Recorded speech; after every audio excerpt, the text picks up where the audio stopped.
Oh, it's so hot today.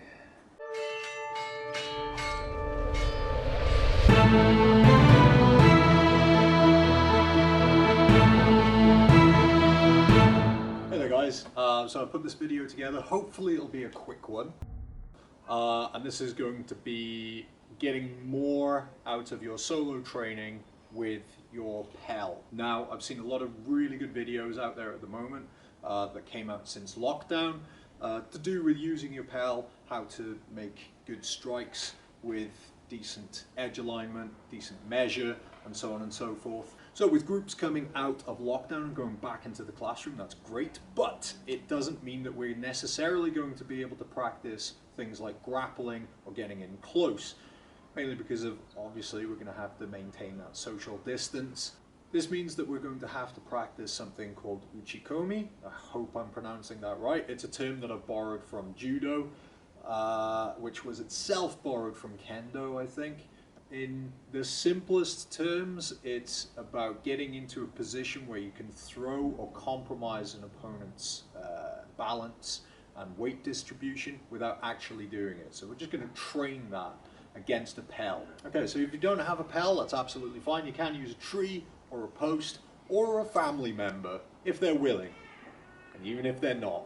Now, making the strikes towards the PEL at a distance, that is going to be practicing your bread and butter. That's your plan A, okay? You need to have these in the same way that anybody who practices, you know, MMA or any other kind of martial arts is going to want to develop their jab cross.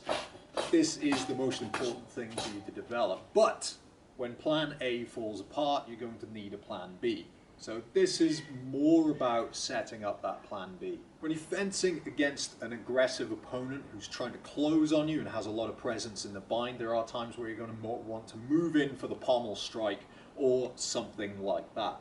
So using the PEL to practice that is a really good idea. How can we do that? Well, nice and simple.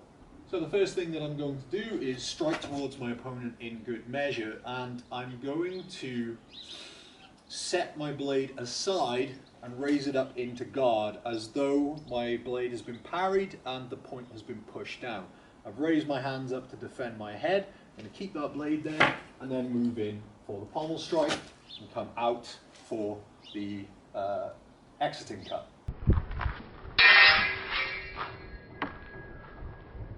Do that again.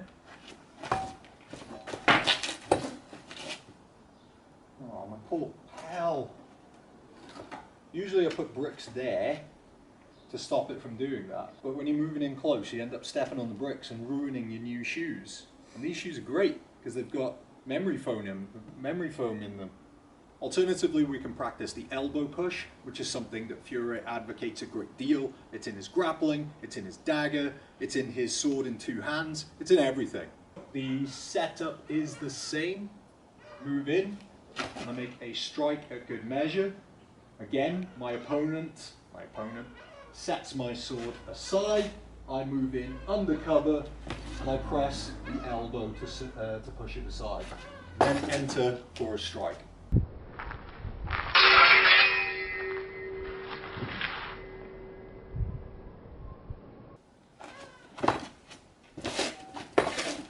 Lastly, we can get ourselves into a takedown position without actually trying to take down the PEL, or if you're using a tree, trying to uproot a tree. And if you are using an unwilling family member, maybe not throw them on the floor. In this instance, I've moved in to strike my opponent, they've parried, they've set my sword aside, I've moved in to a cover position, going to the half sword, and I'm going to reach through and try to take my opponent down to the ground this way. I'm obviously not going to try to wrench too much because then I've broken my PEL and I've got to repair my PEL. I'm a very busy guy, I don't have time. I don't have the time for that. We see in Fury's manuscript and later echoed in Vadi's manuscript a single leg takedown. I'm going to stand at a sword's distance away from my opponent. Bloop. There we go. Now again, assuming that my sword has been set aside by my opponent and that I've come into a guard and that I want to go low, I'm now going to drop my sword. Bloop. Now, drawing up my rear leg, which is my power leg, to back up my lead leg, which is going to guide me in. I'm going to push off my rear leg. I'm going to go low with my right hand. I'm going to go high with my left. My right hand is going for the back of the knee. My left is going for the chest or elbow. And at this point, I'm going to push with my, I'm going to pull with my right hand and push with my left hand. We also see in Codex Wallerstein a double leg takedown in the fencing with two-handed sword section. At least I think it's a double leg takedown, because it's not really clear from the image what's going on here. But yeah, that's Codex Wallerstein for you. So the setup is similar in terms of distance from my opponent. Again, I'm drawing up my power leg. I'm pushing off my power leg with my rear leg coming forward, guiding me in.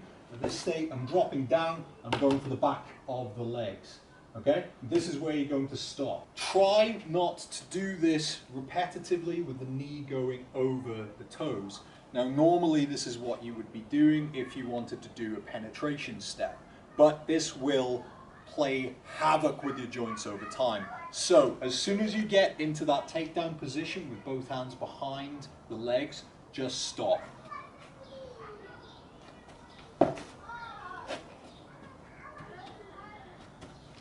Last thing we're going to practice is the sprawl, which is a really good way to counter somebody coming in for a double leg takedown. And it is something that you can practice at home as well. Plus, it's a great exercise. To do the sprawl, I'm going to get down into a squat position. I'm going to bring my hands to the floor. My legs are going to come back. My body is going to stay upright. One of my knees at the very least should probably be touching the floor to practice it well. Once I've done that, I bring my feet back up, I stand up again. We're going to add this into our all-round practice so that I go from good measure. I'm going to start moving in for the takedown. I slap the back of the target to indicate that I'm within measure, that I can go for that takedown.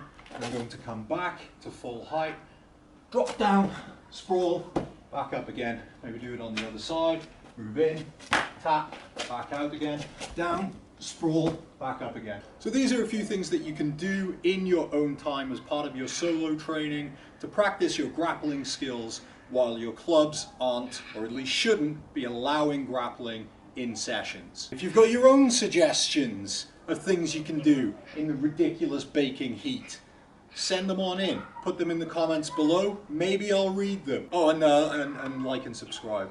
I forgot about that. I always forget that bit. If you like and subscribe, I'll send you £10.